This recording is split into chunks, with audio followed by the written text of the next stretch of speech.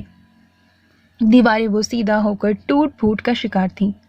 وہاں سے بآسانی اندر داخل ہوا جا سکتا تھا. ذہن میں یہ خیال آتے ہی وہ تیزی سے گھوم کر وہاں پہنچا, مگر اندر جا کر مایوسی ہی ہوئی. پورا ڈپارٹمنٹ بھائیں بھائیں کر رہا تھا. پروجیکٹر روم بند تھا. شاید لیکچرارز بھی واپس چلے گئے تھے. سخت کوفت کا شکار ہو کر وہ واپس پلٹا, ٹوٹی ہوئی دیوار پر جمپ لگا دی اور پھر بری طرح اس سے ٹکرا گیا. بہت دیر تک اسے اپنی آنکھوں پر یقین نہیں آیا. تم؟ اور اس وقت اس کی آنکھوں میں بے یقینی کے ساتھ ساتھ خوشی بھی تھی. ارے مجھے نہیں معلوم تھا کہ یہ اسٹوپڈ اسٹرائک ہو گئی ہے. ان لوگوں نے اندر داخل نہیں ہونے دیا تو اس طرف سے اندر جا رہی تھی. وہ اس سے ہٹ کر ذرا دور کھڑے ہوئے بولی تھی. دونوں نے بیک وقت ایک ہی بات سوچی تھی. اندر کوئی ہے؟ میں وہیں سے آ رہا ہوں. کوئی نہ کوئی تو ہوگا, ورنہ دوریا آتی ہوگی. میں وہاں بیٹھ کر انتظار کر لوں گی. وہ بدستور اندر کی طرف جاتی ہوئی بولی.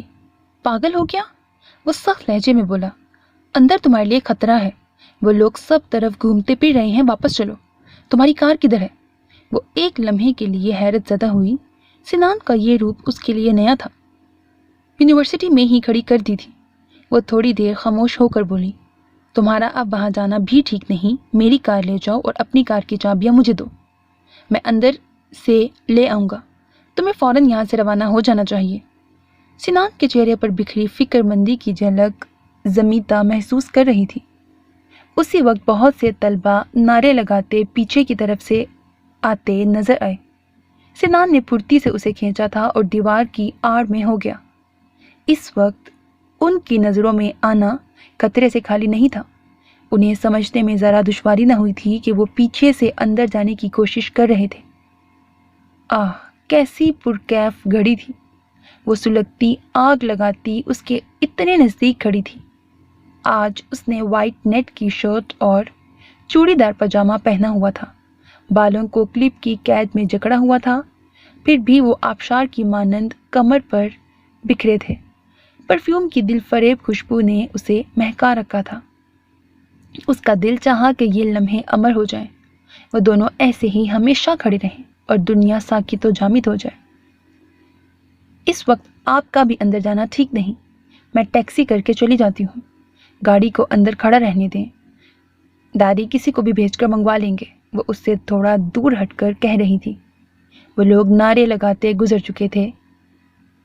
پھر چلیں, میں ڈراپ کر دیتا ہوں. وہ جیسے نیند سے جاگا تھا. نو تھینکس, میں چلی جاؤں گی. وہ تیزی سے باہر کی طرف جانے لگی. ڈرائیور کے مقابلے میں تو میں زیادہ ہی قابل اعتبار ہوں گا.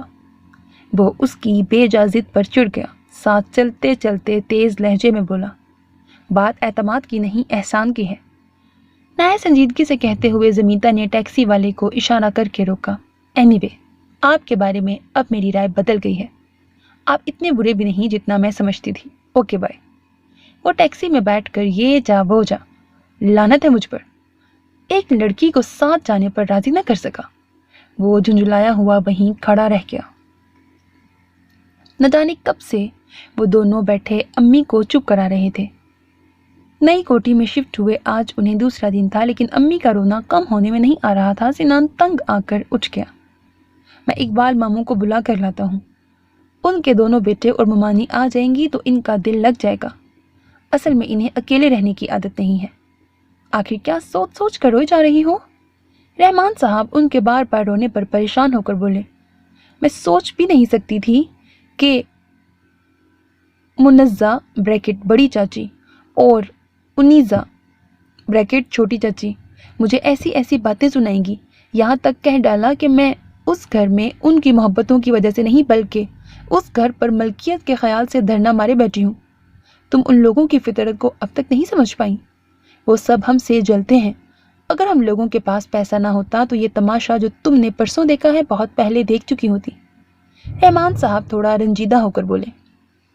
بات پیسے کی نہیں ہے سنان کے ڈیڈی، ہم نے سنان کا رشتہ زری یا شہناز سے نہیں کیا، اسی لیے وہ لوگ مشتعل ہیں۔ کیا فرق پڑ جاتا ہے اگر آپ غیروں میں سنان کا رشتہ نہ کر کے اپنوں میں کر لیتے؟ آخر انیزا نے بھی تو اپنے اسامہ کا رشتہ شمائلہ کے ساتھ کر لیا۔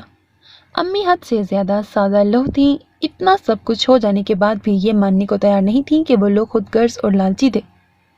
بے وقوفی کی باتیں مت کرو۔ رحمان صاحب کو اچانک غصہ آ گیا۔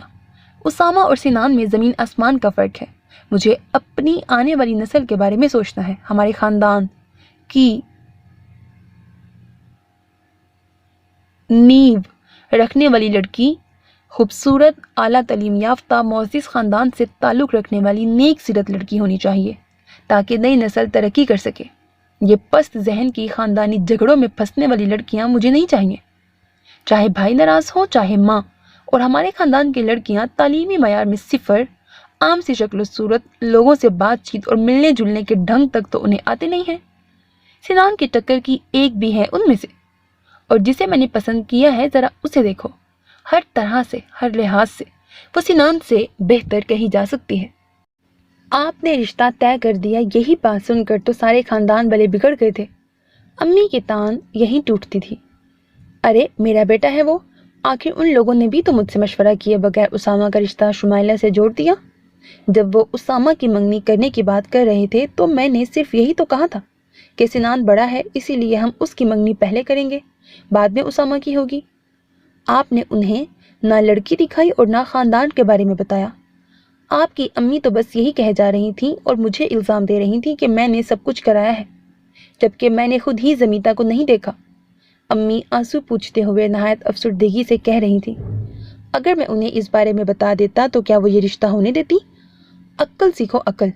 اور جہاں تک تمہارے نہ دیکھنے کا تعلق ہے تو میں تم کو ایک بار لے کر تو گیا تھا، یہ اتفاق تھا کہ وہ گھر میں موجود نہیں تھی۔ چھوڑو ان باتوں کو، چلو آج چلتے ہیں تمہاری بہو کے پاس، تم اسے دیکھو گی تو خوش ہو جاؤ گی۔ کتنی سمجھدار، خوبصورت اور اعلیٰ تعلیم یافتہ ہے۔ تمہیں معلوم نہیں ہے کہ اس رشتے کو کرانے میں مجھے کتنے پاپڑ بیلنے پڑے ہیں۔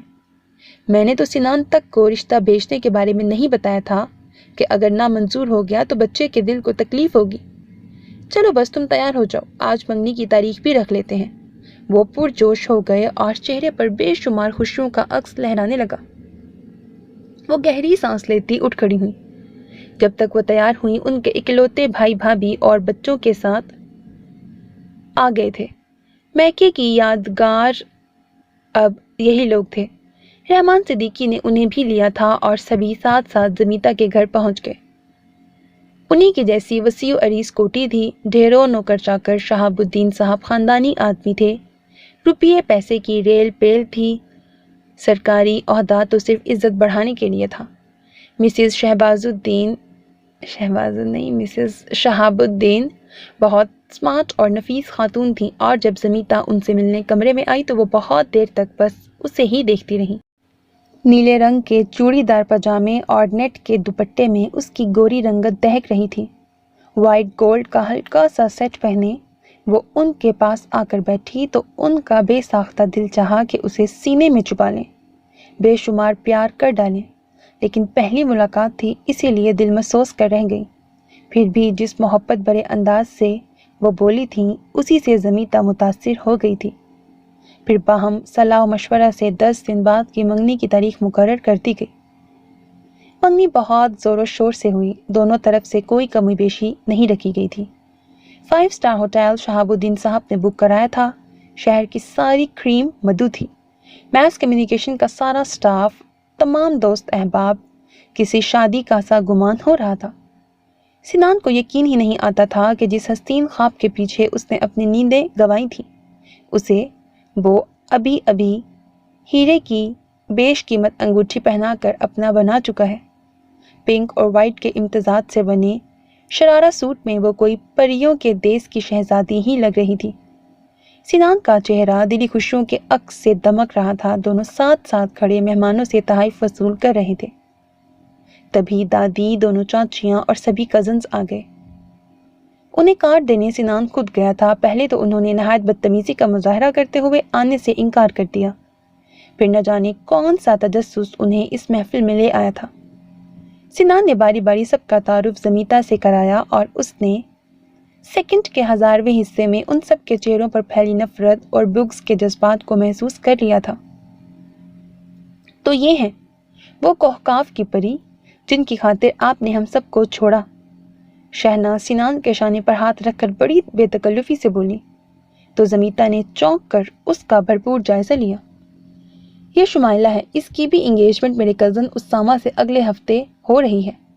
سنان شہنا کی طرز گفتگو سے تھوڑا نروس ہو گیا تھا، اسی لیے اس کا ہاتھ اپنے شانے سے ہٹاتے ہوئے دوسرے لوگوں کے بارے میں اسے بتانے لگا۔ پھر دریا اور دوسری لڑکیاں وہاں آ گئیں اور انہوں نے زمیتا کو گھیر لیا۔ سنان کا خیال تھا کہ آج وہ سنجیدگی کا لبادہ اتار کر خوب کھلکھلائے گی۔ کوسو قزح کے رنگ اس کے چہرے پر بکھرے ہوں گے اور سنان کی موجودگی میں اس کی آنکھیں حیا کے بوجھ سے جھکی رہیں گی، لیکن ایسا تو کچھ بھی نہیں تھا۔ وہ آج بھی دھیمے دھیمے مسکرا رہی تھی، سنجیدگی آج بھی اس کے چہرے پر تھی۔ سنان کے دل میں کچھ ٹوٹ سا گیا۔ کیا وہ جذبوں سے آری تھی؟ نہیں، وہ یقیناً جذبات کو چھپانے پر قادر تھی، سب کے سامنے محتاط تھی۔ اکیلے میں یقیناً وہ جذبات کے آگے بے اختیار ہو جائے گی۔ اور تب وہ اس سے کہنے لگا، ایک معصوم خواہش ہے، اگر یاد نہ ہو، تیری سوچوں کے جزیرے ہیں، اترنا چاہوں۔ آؤ ایک شب تو میرے گھر میں اجالے لے کر اپنے تاریخ خوابوں کو بدلنا چاہوں۔ اگلے دن وہ ڈپارٹمنٹ شاید سب سے پہلے پہنچا تھا۔ بے پناہ خوشی کے احساس نے آنکھوں سے نیند اڑا دی تھی۔ بار بار یہ خیال دل میں گدگدی پیدا کر رہا تھا کہ وہ اس کی اپنی بن کر شرمائی لجائی کیسی لگے گی، اور اگر اس نے اظہار محبت کر دیا تو تب تو شاید وہ خوشی سے بے ہوش ہی ہو جائے۔ لیکن اسے بے پناہ مایوسی کا سامنا کرنا پڑا۔ معلوم ہوا کہ وہ آئی ہی نہیں۔ پھر 3 دن اسے سولی پر لٹکا کر اس نے رخ روشن کا دیدار کرایا تھا۔ Hello every one. زمیتا اپنی دوستوں کے درمیان بیٹھی نہ جانے کس بات پر ہنس رہی تھی جب وہ پہنچا۔ ہائے، کیسے ہیں؟ کئی آوازیں چاروں طرف سے آئیں، لیکن نہ بولی تو وہ 3 دن سے کہاں تھی؟ وہ بڑے حق سے اس کے نزدیک بیٹھتا ہوا بولا، سارے کزنز گھر میں جمع تھے، کسی نے آنے ہی نہیں دیا۔ اس کی بجائے دریا نے جواب دیا تھا، ارے تو تھوڑی دیر کے لیے ہی آ جاتی ڈیئر، میں کتنا بے چین رہا تمہیں اندازہ ہی نہیں۔ وہ اس کی دوستوں کی پرواہ کیے بغیر بولا، جذبوں کے اظہار میں کیسی شرم، یہ تو منہ زور ہوتے ہیں، زبان سے نہ کہو تو آنکھیں چیخ چیخ کر اظہار کرتی ہیں۔ زمیتا نے گھبرا کر سب کو دیکھا، وہ سبھی ہنسنے لگی تھی۔ پہلے پہل کا عشق ابھی یاد ہے فراز، دل خود چاہتا تھا کہ رسوائیاں بھی ہوں۔ دریا نے جھوم جھوم کر شعر پڑھا۔ بکواس مت کرو، اس نے دریا کو جھڑک دیا۔ چلو لائبریری چلتے ہیں، کچھ نوٹس تیار کرنے ہیں۔ وہ جھٹکے سے اٹھ کھڑی ہوئی اور سنان کو کچھ جواب دیے بغیر وہاں سے چلی گئی تھی۔ سنان سکتہ زدہ رہ گیا تھا، پھر بھی اس نے ہمت نہیں ہاری۔ اگلے دن جب وہ صرف دریا کے ساتھ کوریڈور میں کھڑی تھی تو وہ رکے بغیر نہ رہ سکا۔ یہ کل تم کس انداز میں تھی زمیتا؟ میں سمجھ نہیں سکا۔ میں چلتی ہوں، آپ لوگ بات کریں۔ دریا نے وہاں سے ہٹنا چاہا لیکن وہ آگے نہ بڑھ سکی۔ زمیتا نے اس کی بازو پکڑ لی، رک جاؤ، ابھی دونوں ساتھ چلتے ہیں۔ وہ سخت لہجے میں دریا سے مخاطب ہوئی۔ ہاں تو آپ کیا کہہ رہے تھے سنان؟ اس کا اطمینان قابل دید تھا۔ بکواس کر رہا تھا، دماغ خراب ہے میرا۔ وہ بھن آ گیا۔ سنو، یہ انگیجمنٹ تمہاری مرضی کے خلاف تو نہیں ہوئی؟ کس کی شامت آئی ہے جو میری مرضی کے خلاف کوئی کام کرے گا؟ اور جہاں تک میرے رویے کا تعلق ہے تو میرے انداز تو ہمیشہ سے ایسے ہی ہیں۔ اور مسٹر سنان، اور کچھ یا اب مجھے اجازت ہے؟ وہ اس کی آنکھوں میں آنکھیں ڈال کر سکون سے بولی، اور سنان کو ایسے لگا جیسے اس کے ارد گرد سنگریزوں کی بارش ہو رہی ہے۔ وہ لہو لہان ہونے لگا۔ اتنی ٹھنڈی اور برف لڑکی۔ فائنل امتحان بالکل نزدیک تھے، سبھی اسٹڈی کی طرف سنجیدگی سے دھیان دے رہے تھے، لیکن سنان کا دل پڑھائی کی طرف لگ نہیں رہا تھا۔ زمیتا کو اپنا بنا لینے کے باوجود اس کا دل بجھا بجھا سا تھا۔ اس دن لائبریری میں تیز تیز نوٹس بناتی وہ حیرت انگیز طور پر اکیلی مل ہی گئی۔ ہیلو، کیا ہو رہا ہے؟ وہ موقع غنیمت جان کر اس کے نزدیک ہی جا بیٹھا۔ ایگزامز کی تیاری۔ وہ بغیر نظریں اٹھائے مسلسل نوٹس بنائی جا رہی تھی۔ پہلے میری بات سنو۔ اس نے کتاب کو اس کے سامنے سے اٹھا لیا۔ پل کے پل اس کے چہرے پر جھنجھلاہٹ کا عکس نظر آیا، پھر غائب ہو گیا۔ بولو، وہ مضبوط لہجے میں بولی تو سنان کا سارا اعتماد رخصت ہو گیا کہ تم مجھ سے بچی بچی چھپی چھپی کیوں پھرتی ہو؟ مجھ سے اکیلے بات کرنے میں یا ساتھ گھومنے پھرنے میں کیا اعتراض ہے؟ اب تو ساری زندگی کا ساتھ ہے، ابھی سے ہم سفری سے انکار ہے۔ For God sake Sanan, exams میں بہت کم وقت ہے، مجھے ہمیشہ کی طرح پوزیشن لینی ہے اور چاہتی ہوں کہ تم بھی اپنے سابقہ رزلٹ کو برقرار رکھو، اسی لیے اس وقت صرف اور صرف اسٹڈی پر توجہ دو اور مجھے بھی دینے دو۔ اچھا، روزانہ ایک فون کی اجازت تو دو۔ التجا میں ڈوبا لہجہ تھا۔ سوچ کر بتاؤں گی۔ وہ سارے پیپرز اور کتابیں سمیٹ کر چلتی بنی، لیکن سنان کو کسی پل چین نہیں تھا۔ پڑھائی اس حد تک حواسوں پر سوار نہیں کی جاتی کہ رشتوں اور جذبوں کو فراموش کر دیا جائے۔ پھر اسے سائمہ بھابھی یاد آئیں۔ مراد اور ان سے ابھی منگنی کے موقع پر تو ملاقات ہوئی تھی، بہت بہت مبارکباد دے کر گئی تھیں۔ وہ زمیتا کی فرسٹ کزن تھیں، اس کی عادتوں اور فطرتوں سے بخوبی واقف ہوں گی۔ پھر واپسی پر وہ ان کے گھر بیٹھا مراد کے ساتھ کھانا کھا رہا تھا۔ پھر جیسے ہی وہ سارے کام سمیٹ کر ان دونوں کے پاس آ کر بیٹھی، اس نے بغیر وقت ضائع کیے زمیتا کے بارے میں اپنے خدشات کا اظہار کر دیا۔ اس کا توجہ نہ دینا، باقاعدہ نظر انداز کرنا، اس سے کترانا، پہلو بچانا، سبھی کا ذکر کر ڈالا۔ کبھی کبھی تو مجھے ایسا لگتا ہے جیسے میرے جذبوں پر وہ یقین ہی نہیں رکھتی ہو، وہ شکایتی لہجے میں کہہ رہا تھا۔ نہیں، بلکہ کچھ زیادہ ہی پر یقین ہو گئی ہے۔ سائمہ بھابھی بڑبڑائی تھیں۔ خیر، تم پریشان نہ ہو، میری بات غور سے سنو۔ پھر وہ اسے بہت دیر تک سمجھاتی رہیں، یہاں تک کہ وہ کچھ مطمئن نظر آنے لگا۔ اور پھر گھر پہنچ کر جب امی نے یہ خبر کی کہ ان کی طبیعت کی خرابی سن کر زمیتا نے فون پر خیریت پوچھی تھی، تو وہ اس حد تک مطمئن ہو گیا کہ پورا کا پورا پڑھائی میں ڈوب گیا۔ امتحان بڑا دقت طلب مرحلہ تھا، لیکن سد شکر کے ساتھ خیریت کے ختم ہو گیا۔ سنان کے پرچے ہمیشہ کی طرح بہت اچھے ہوئے۔ زمیتا سے اس کی ملاقات ہوئی اور نہ ہی اس نے پھر ملنے کی کوشش کی، کیونکہ دونوں کے امتحانات کے اوقات الگ الگ تھے۔ ویسے سائمہ بھابھی کا اس کے بارے میں کہنا تھا کہ وہ بغیر کسی شک و شبہ کے جینیس کہلانے کی مستحق تھی۔ ہر سال ٹاپر لسٹ میں سب سے اوپر اسی کا نام ہوتا ہے۔ پھر ان کی بات کی صداقت کا اسے پورا یقین ہو گیا جب ان دونوں کا رزلٹ آؤٹ ہوا۔ سنان نے امتیازی نمبروں سے فائنل مکمل کر لیا تھا، جبکہ زمیتا نے پچھلے 3 سال کے ریکارڈ توڑ کر ایک نیا ریکارڈ قائم کیا تھا۔ اس نے ٹاپ کیا تھا، ہر طرف اس کی قابلیت اور ذہانت کے چرچے تھے۔ اب وہ آخری سال میں آ گئی تھی۔ بہت دنوں کے بعد وہ اسے نظر آئی تو ایسے کہ مبارکباد دینے والوں کا جمگٹا اسے گھیرے ہوئے تھا۔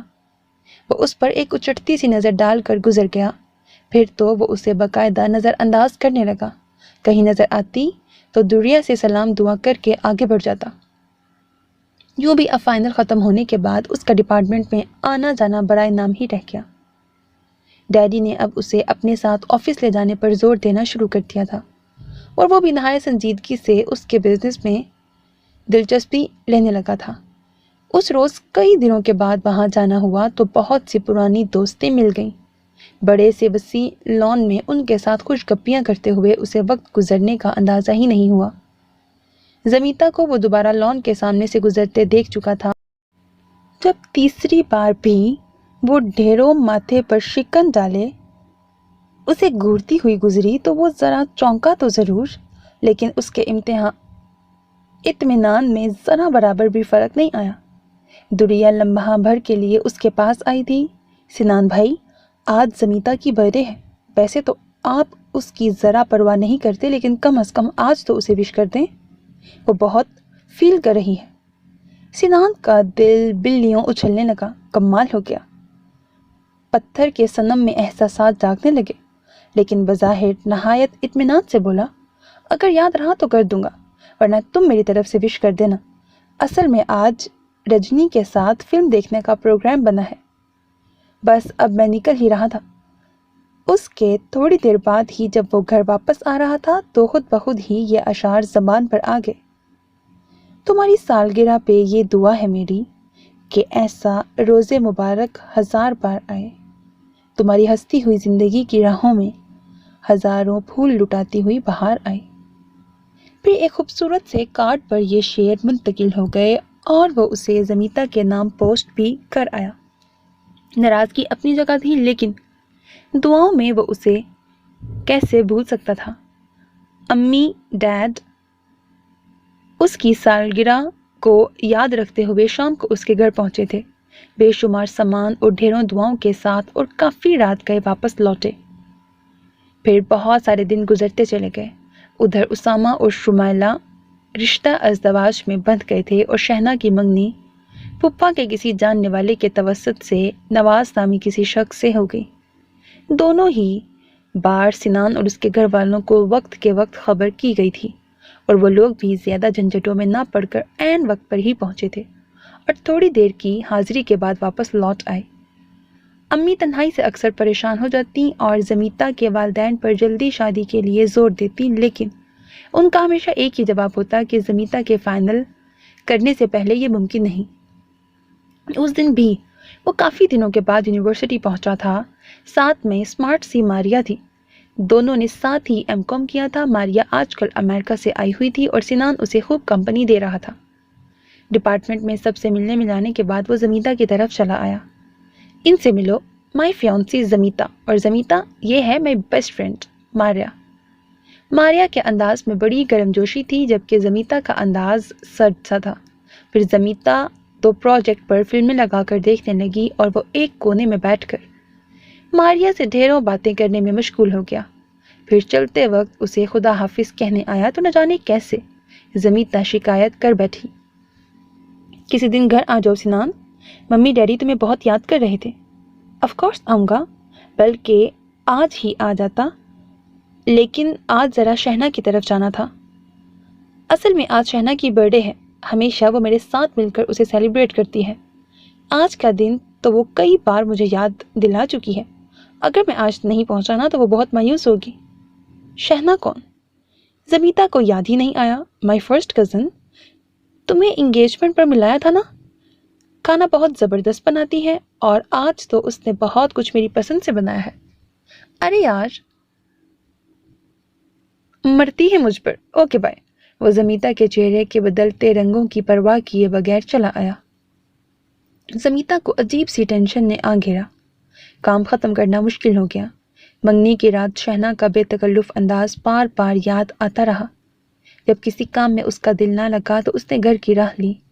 کافی دیر سوچنے کے بعد اس نے سنان کی امی سے بات کرنے کی ٹھانی۔ دوسری بیل پر ہی امی نے فون اٹھا لیا۔ ارے میری بچی، وہ نہال ہو گئی، آخر اپنی امی کی یاد آ گئی؟ جی امی، کیسی ہیں آپ؟ زمیتا بہت ادب سے بات کر رہی تھی۔ ارے بیٹا، طبیعت ٹھیک نہیں ہے، 3 دن سے بخار آ رہا ہے، لیکن دونوں باپ بیٹے کو میری پرواہ ہی نہیں ہے۔ باپ کو بزنس سے فرصت نہیں ملتی، بیٹا نہ جانے کیا کیا کرتا پھرتا ہے۔ اس وقت انہیں آپ کے پاس ہونا چاہیے۔ زمیتا کو سنان سے ایسی لاپرواہی کی امید نہیں تھی، اسی لیے اسے غصہ آنے لگا۔ کیا گھر میں کوئی نہیں ہے؟ اس نے ایک بار پھر یقین دہانی چاہی، اور پھر تھوڑی ہی دیر میں وہ امی کے پاس پہنچ گئی۔ گھر میں حالانکہ کئی نوکر چاکر تھے، لیکن امی کے بیمار پڑتے ہی سب کام چھوڑ کر ادھر ادھر غائب تھے۔ امی کا کمرہ بے ترتیب تھا، کچن بے ڈھنگا سا پڑا تھا، اور نہ جانے کب کب کے کھانے بنے فریج میں رکھے تھے۔ امی یوں ہی نرم مزاج کی تھی، نوکر ان کے سر پر چڑھے رہتے تھے۔ زمیتا نے صرف تھوڑی ہی دیر میں وسیع و عریض کوٹھی کا جائزہ لے لیا اور پھر اسے صحیح کرنے میں کمر بستہ ہو گئی۔ سارے نوکروں کو جمع کر کے اس نے انہیں کاموں پر لگایا۔ امی کے لیے سوپ بنایا، ڈیڈی کے لیے اپنی پسند کا کھانا بنوایا۔ کافی دیر گزرنے کے بعد جب وہ امی کا کمرہ درست کر کے انہیں سوپ پلانے کے بعد دوا کھلا رہی تھی تو وہ جیسے زمیتا کو کچھ آگاہ کرنے کے خیال سے بولی، بیٹی سنان کی کچھ خبر ہے تمہیں؟ آج کل دادی کے گھر کے بہت چکر لگا رہا ہے، ہر وقت شہنا کا ذکر کرتا رہتا ہے، کبھی وہ کچھ پکاتی ہے، ایک فون کرتی ہے اور یہ بھاگا چلا جاتا ہے۔ میں شہنا کو ناپسند نہیں کرتی بیٹا، لیکن اب اس کی منگنی ہو چکی ہے اور سنان کی شادی تم سے ہونے والی ہے، بھلا اب دونوں کا اتنا میل جول کیا معنی رکھتا ہے؟ وہ چپ چاپ ہی سنے جا رہی تھی، چہرے پر ایک رنگ آ رہا تھا، ایک جا رہا تھا۔ اور ہاں، ابھی جانے سے پہلے مجھے یہ بتا رہا تھا کہ آج گھر کے سبھی افراد شہنا کی شادی کی تاریخ رکھنے اس کے سسرال جا رہے ہیں، تو کیا یہ اکیلی سنان کے ساتھ اپنی برتھ ڈے منا رہی ہے؟ وہ پریشان سی خود ہی بڑبڑانے لگی تھی۔ زمیتا کے کان کھڑے ہو گئے۔ امی ذرا گھر کا ایڈریس سمجھائیں گی؟ نہ جانے کیوں اس کا دل دھڑ دھڑ کرنے لگا۔ پھر ایک لمحہ بھی ضائع کیے بنا اس نے فل سپیڈ پر کار دوڑائی تھی اور پھر اسے گھر ڈھونڈنے میں ذرا بھی دقت نہیں ہوئی۔ دروازہ کسی نوکرانی جیسی عورت نے کھولا تھا۔ پورا گھر اندھیرے میں ڈوبا ہوا تھا، صرف اوپری حصے میں ایک طرف روشنی نظر آ رہی تھی۔ دروازے پر ہلکے سے ہاتھ رکھا تو وہ کھلتا چلا گیا۔ سامنے ٹیبل لگی ہوئی تھی، انواع اقسام کے کھانے رکھے گئے تھے اور شہنا اصرار کر کے سنان کو کھلا رہی تھی۔ زمیتا دروازے کے بیچوں بیچ سکون سے جا کھڑی ہوئی۔ اگر اس کی اداؤں اور کھانے سے پیٹ بھر گیا ہو تو گھر چلے؟ وہ شہنا کی طرف دیکھے بغیر سنان سے مخاطب تھی۔ شہنا ایک دم زرد پڑ گئی تھی، البتہ سنان پر کوئی اثر نہیں ہوا۔ تم کہاں سے آ گئی زمیتا؟ چلو اب آ گئی ہو تو تھوڑا سا کیک لے لو، آج شہنا کی برتھ ڈے ہے۔ وہ اطمینان سے شہنا کے ہاتھ میں پکڑی گلاب جامن لے کر کھاتا ہوا بولا۔ ہم اسی وقت گھر چل رہے ہیں سنان۔ اس نے آگے بڑھ کر سنان کو ہاتھ پکڑ کر اٹھا دیا، پھر باہر کار تک آنے تک اس کا ہاتھ نہیں چھوڑا تھا۔ یہاں بیٹھو، میں 1 منٹ میں آتی ہوں۔ غصے سے اس کا چہرہ تمتما رہا تھا۔ دوسرے ہی لمحے ایک بار پھر وہ شہنا کے سامنے تھی۔ یہ آخری بار تمہاری کوشش تھی سنان کو اپنے نزدیک لانے کی۔ اس کے بعد اگر تم اس کے آس پاس بھی نظر آئیں تو وہ حشر کروں گی کہ زندگی بھر یاد رکھو گی۔ اور ہاں، 1 مہینے کے اندر اندر اس شخص سے شادی کر لو جہاں تمہاری منگنی ہوئی ہے، ورنہ اتنا بدنام کرا دوں گی کہ اس ملک میں تو کیا کسی دوسرے ملک میں بھی منہ دکھانے کے لائق نہیں رہو گی، سمجھی؟ سنان صرف میرا ہے اور میں اپنے حق سے اتنی آسانی سے دستبردار نہیں ہوتی۔ پھر شہنا کو بولنے کا موقع دیے بغیر وہ واپس پلٹ گئی تھی۔ شرم نہیں آتی سارے جہان کی لڑکیوں سے فلرٹ کرتے ہوئے؟ کار پہ بیٹھتے ہی وہ سنان پر الٹ پڑی۔ ہیں اتنا غصہ؟ وہ کہا لگا کر ہنسا تھا۔ ارے میں نے کیا ہی کیا ہے؟ وہ آرام سے فرنٹ سیٹ پر بیٹھتا ہوا بولا۔ تمہاری کار کہاں ہے؟ زمیتا کا غصہ کسی طور کم ہونے میں نہیں آ رہا تھا۔ ٹیکسی سے آیا تھا ڈیئر، تمہارا ہی انتظار کر رہا تھا، معلوم تھا کہ آگ بگولا بنی بس تم آنے ہی والی ہو۔ اس نے زمیتا کو بتانا مناسب نہیں سمجھا تھا کہ اس کی کار اشر اور احمر مانگ کر شہنا کے سسرال لے گئے تھے۔ اس کے ڈھیٹ انداز پر زمیتا کا دل جل کر خاک ہو گیا۔ زیادہ دور اس سے گاڑی ڈرائیو ہی نہیں کی گئی۔ آگے قدرے پرسکون جگہ پر اس نے کار سائٹ کر کے روک دی تھی۔ کیا ہوا؟ کچھ شاپنگ کا ارادہ ہے؟ وہ سیدھا ہو کر بیٹھتا ہوا بولا۔ یہاں آگ لگی ہے اور تمہیں شاپنگ کی بڑی ہے؟ کیوں ہر دم لڑکیوں کے ساتھ گھومتے پھرتے ہو؟ وہ آنکھیں نکال کر بولی۔ اب اس کی برداشت کی قوت جواب دے گئی تھی۔ تو پھر کیا کروں؟ تمہارے پاس تو میرے لیے وقت ہی نہیں ہے۔ ایک فون تک تو میں تمہارے پاس کر ہی نہیں سکتا۔ وہ اس کے لہجے کو خاطر میں نہ لاتے ہوئے بولا۔ تم پکے فلرٹ ہو، میری قسمت ہی خراب ہے جو تم سے ہزاروں کی موجودگی میں منگنی کر ڈالی۔ میری ساری دوستوں نے سمجھایا تھا کہ تم پر بھروسہ نہ کروں، مگر مجھے اپنے جذبوں پر اعتماد تھا۔ اس سے بھی زیادہ تمہاری محبت کی سچائی پر ایمان لے آئی تھی۔ ہزاروں رشتوں میں سے صرف تمہارے بھیجے گئے رشتے پر اپنی قبولیت کی مہر لگائی تھی۔ نہ جانے کیوں تمہاری ذات پر اتنا بھروسہ تھا مجھے، حالانکہ بظاہر تمہارا رویہ میرے ساتھ نہایت روڈ اور حوصلہ شکن رہا۔ سنان اب سنجیدگی سے گویا ہوا۔ تمہاری شوخی اور شرارتوں سے ڈرتی تھی میں، تمہارے جذبوں پر بند لگانے کے لیے میں نے یہ رویہ اختیار کیا تھا، لیکن کیا حاصل ہوا مجھے؟ تم میرے اعتبار کو قائم نہ رکھ سکے، بے مول ہو گئی میری فیلنگز۔ وہ اچانک ہی پھوٹ پھوٹ کر رونے لگی تھی۔ سنان تھوڑی دیر کے لیے شوق کی سی کیفیت میں آ گیا۔ زمیتا اور آنسو؟ یقیناً اس کے دل کو بہت تکلیف پہنچی تھی۔ اسے لگا جیسے اس کے آنسو سیدھے اس کے دل پر گر رہے ہوں۔ لیکن تھوڑے سے بدقسمت تم بھی ہو۔ تمہارا واسطہ زمیتا شہاب الدین سے پڑا ہے۔ مر جاؤں گی لیکن میرے علاوہ تم کسی اور سے تعلق نہیں جوڑ سکتے۔ نہ تمہارا پیچھا چھوڑوں گی اور نہ کسی اور سے تمہیں واسطہ رہنے دوں گی۔ وہ روتے روتے سر اٹھا کر بولی۔ زمی یار، وہ بے قرار سا ہو گیا۔ اور کتنی آزمائش مقصود تھی اس کی، اور کس طرح سے وہ اقرار کرانا چاہ رہا تھا۔ پاگل ہو بالکل۔ تمہیں اتنا بھی اندازہ نہیں ہوا کہ یہ سب نیری ایکٹنگ تھی میری؟ تمہاری برداشت کو آزمانا چاہ رہا تھا میں۔ یہ رجنی، ماریا، شہنا سب تمہارے سامنے بھلا کیا وقت رکھتی ہیں؟ اگر ان سب کو اپنانا ہوتا تو انہیں چھوڑتا ہی کیوں؟ وہ اسے دھیمے دھیمے سمجھاتا ہوا بولا۔ تم مجھ سے دور بھاگتی تھی، میرے سائے سے بھی بچتی تھی۔ میرے دل میں یہ شبہ تھا کہ شاید تمہاری نظروں میں میری کوئی اہمیت نہیں۔ تھینکس سائمہ بھابھی کو۔ انہوں نے مجھے یہ مشورہ دیا کہ اگر تمہارے جذبات کو بے نقاب کرنا ہے تو تمہیں مکمل نظر انداز کر کے دوسری لڑکیوں کو اہمیت دینی چاہیے، اور دیکھ لو آج اس بات کا اثر۔ وہ اس کے بالوں کی ایک ایک لٹ کھینچتا ہوا بولا، اور وہ جو معصوم بڑی بڑی آنکھیں پھیلائے رونا دھونا بھولے اس کی باتیں سن رہی تھی، تھوڑی سی پیچھے ہٹ گئی۔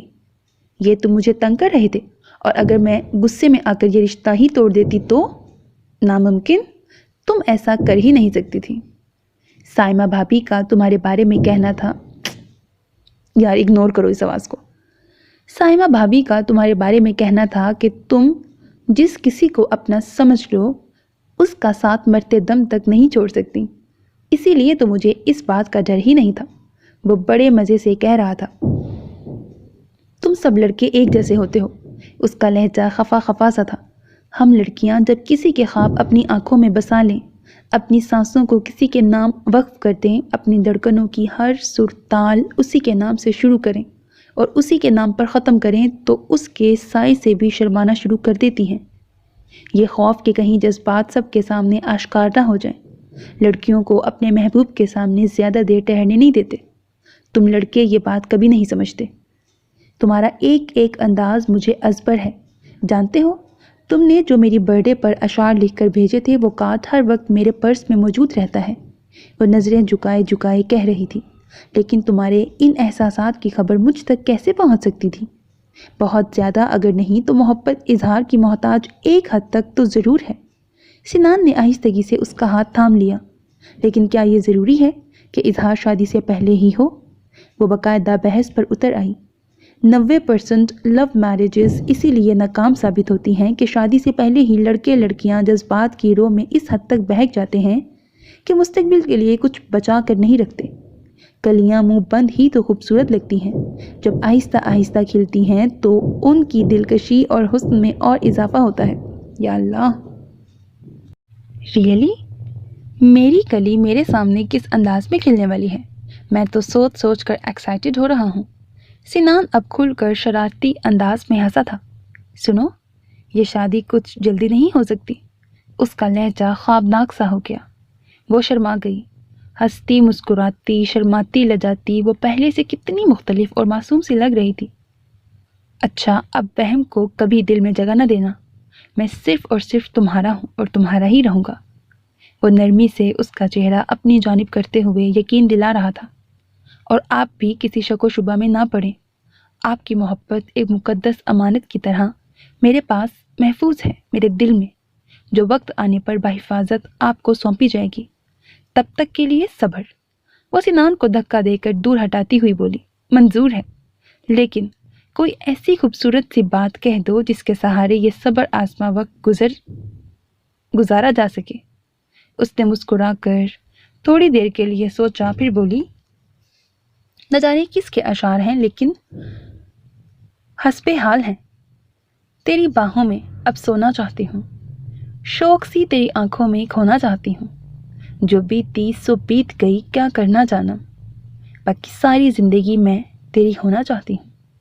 چہرے پر محبت کی کرنیں سجائے بڑے جذبے کے عالم میں وہ اشعار سنا رہی تھی، اور سنان وہ تو بس ششتر سا اسے دیکھے جا رہا تھا۔ اتنا مکمل اور بھرپور اعتراف محبت کا تو اس نے تصور بھی نہیں کیا تھا۔ وہ یقیناً وہی تھی جس کی تلاش اس نے برسوں کی تھی۔ اب انتظار تھا تو بس اس وقت کا جب اس کی باہوں میں آ کر وہ یہ اشعار پڑھتی۔ ختم شد۔ سو میرے عزیز listeners, this was the end of the novel. Hope that you like it. اپنا بہت خیال رکھیے گا نیک تمناؤں کے ساتھ۔ اللہ حافظ. And don't forget to subscribe to my channel because that's how you can encourage me.